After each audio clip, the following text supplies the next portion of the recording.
Boeing selangkah lagi mengamankan kesepakatan besar dengan China untuk menjual 500 pesawat jet. Investor menilai kontrak dengan China bisa jadi momentum baru untuk mempercepat pemulihan Boeing.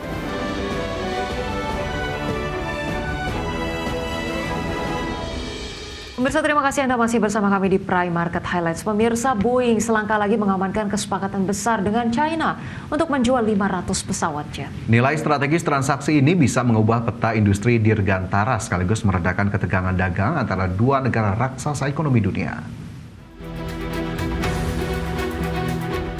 Boeing selangkah lagi mengamankan kesepakatan besar dengan China untuk menjual 500 pesawat jet.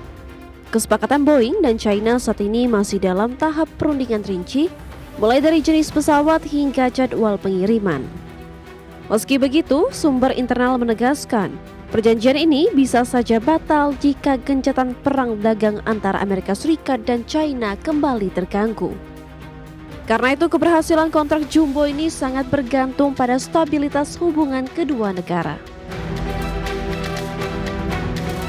Kabar rencana transaksi langsung menggerek saham Boeing naik 3,7% di perdagangan prapasar Wall Street. Sepanjang tahun ini, saham perusahaan telah menguat 27%, menandai kebangkitan setelah sempat terpukul serangkaian masalah teknis dan krisis reputasi. Investor menilai kontrak dengan China bisa jadi momentum baru untuk mempercepat pemulihan Boeing. Adapun sebelumnya, upaya serupa nyaris terrealisasi pada 2023. Namun kandas akibat memburuknya hubungan antara Presiden Xi Jinping dan mantan Presiden Amerika Serikat Joe Biden. Kini, peluang lebih terbuka setelah kedua negara sepakat memperpanjang gencatan tarif selama 90 hari. Dengan perpanjangan tersebut, jalan menuju kesepakatan besar Boeing China disebut semakin lebar. Berbagai sumber, IDX Channel. Microsoft memperketat aturan main bagi sejumlah perusahaan teknologi asal China. Ya, langkah ini menyusul dugaan bocornya informasi sensitif yang kemudian dimanfaatkan dalam serangan peretasan besar-besaran terhadap server SharePoint. Microsoft memperketat aturan main bagi sejumlah perusahaan teknologi asal China, di mana gelombang peretasan bulan lalu menargetkan server SharePoint dan langsung menimbulkan kecurigaan ke arah Beijing. Microsoft menilai kebocoran informasi kemungkinan terjadi melalui program Active Protection Program atau MAPP atau MAP. Melalui program ini, vendor keamanan di seluruh dunia termasuk dari China mendapat informasi dini soal celah keamanan sebelum diumumkan ke publik. Yang menjadi sorotan, kerentanan SharePoint diinformasikan ke anggota MAP pada akhir Juni hingga awal Juli. Namun, pada tanggal yang sama, Microsoft mulai mendeteksi adanya upaya eksploitasi. Keterkaitan waktu ini membuat pakar menduga ada pihak yang menyalahgunakan akses, meski pemerintah China tegas membantah tuduhan keterlibatan dalam kasus ini. Adapun Microsoft kini membatasi akses perusahaan China terhadap Proof of Concept Code atau kode simulasi serangan. Perusahaan menegaskan kode ini memang bermanfaat bagi keamanan, tapi bisa berbalik jadi senjata bagi peretas. Meski tidak menyebutkan nama perusahaan yang dibatasi, Microsoft menekankan evaluasi rutin terhadap semua peserta MAP termasuk sanksi hingga pencabutan akses jika terbukti melanggar kontrak. Berbagai sumber, IDX Channel. Pemirsa, OpenAI, perusahaan pengembang kecerdasan buatan terkemuka, mengumumkan akan membuka kantor pertamanya di India. Langkah ini menandai ekspansi strategis OpenAI dalam menguatkan kehadirannya di pasar global dan mengakses talenta teknologi di kawasan Asia Selatan. OpenAI memilih Bengaluru sebagai lokasi kantor baru, pusat teknologi dan startup utama di India. Kantor ini akan difokuskan pada kegiatan riset, pengembangan produk AI, dan kolaborasi dengan ekosistem teknologi lokal. Diharapkan kehadiran OpenAI di India dapat mempercepat inovasi dan menciptakan solusi teknologi yang lebih inklusif dan luas jangkauannya. India menjadi pasar yang strategis dengan sumber daya manusia terampil di bidang teknologi, serta potensi penggunaan AI yang besar di berbagai sektor. OpenAI bertujuan memanfaatkan talenta lokal yang kaya pengalaman sambil memperluas dampak dan aplikasi AI yang lebih luas di Asia dan dunia internasional. Pembukaan kantor di India adalah bagian dari strategi global OpenAI untuk memperkuat posisi sebagai pemimpin teknologi AI dan memperluas jaringan operasional di kawasan kunci dunia.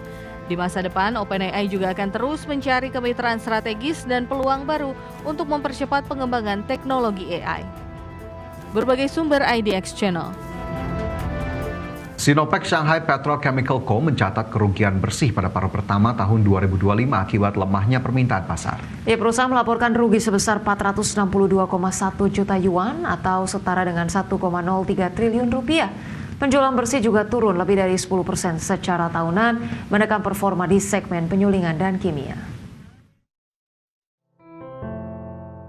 Sinopec Shanghai Petrochemical Co. mencatat kerugian bersih pada paruh pertama tahun 2025. Perusahaan melaporkan rugi sebesar 462,1 juta yuan atau setara 1,03 triliun rupiah. Sinopec menjelaskan lemahnya permintaan dan pasokan yang melimpah menjadi faktor utama penurunan kinerja. Penetrasi kendaraan energi baru semakin menekan permintaan bahan bakar, sementara sektor kimia masih berada pada titik terendah siklus industri. Kondisi ini menyebabkan volume penjualan produk penyulingan merosot hampir 7% dengan harga jual rata-rata lebih rendah dibandingkan tahun lalu. Volume pengolahan kilang tercatat 6,33 juta ton metrik, turun hampir 5% dibandingkan periode yang sama tahun lalu. Produksi diesel anjlok lebih dari 13%, bahan bakar aviasi turun 8,6%, sementara bensin hanya naik tipis 0,14%. Meski begitu, ada kenaikan signifikan pada produksi etilena yang melonjak 24,34% menjadi lebih dari 273 ribu ton. Di sisi lain, Sinopec tetap melanjutkan belanja modal sebesar 408 juta yuan pada semester pertama tahun ini. Dana tersebut sebagian besar dialokasikan untuk proyek peningkatan efisiensi bersih unit kogenerasi Shanghai Petrochemical. Perusahaan menegaskan langkah ini penting untuk menjaga daya saing meski pasar masih penuh tantangan. Berbagai sumber IDX Channel. Thailand menyiapkan program tiket pesawat domestik gratis bagi wisatawan mancanegara. Ya, langkah ini diharapkan mampu menggairahkan pariwisata di luar kota-kota utama negeri Gajah Putih. Thailand menyiapkan program tiket pesawat domestik gratis bagi wisatawan mancanegara, di mana Menteri Pariwisata dan Olahraga Thailand Sorawong Thientong mengajukan anggaran 700 juta baht untuk program ini. Nantinya wisatawan internasional yang membeli tiket menuju Thailand akan mendapatkan tiket pulang pergi gratis ke destinasi domestik.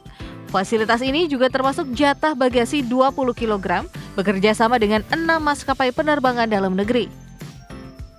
Adapun setiap wisatawan berhak atas 2 tiket gratis atau dapat memilih sekali jalan sesuai kebutuhan perjalanan. Program ini direncanakan berlangsung mulai Agustus hingga Desember tahun ini dengan target 200.000 wisatawan mancanegara. Pemerintah Thailand optimistis skema ini bisa menghasilkan pendapatan langsung lebih dari 8 miliar baht dan total dampak ekonomi mencapai 21 miliar baht lebih. Program ini terinspirasi dari Jepang yang sukses mengalihkan arus wisatawan dari kota besar menuju destinasi sekunder.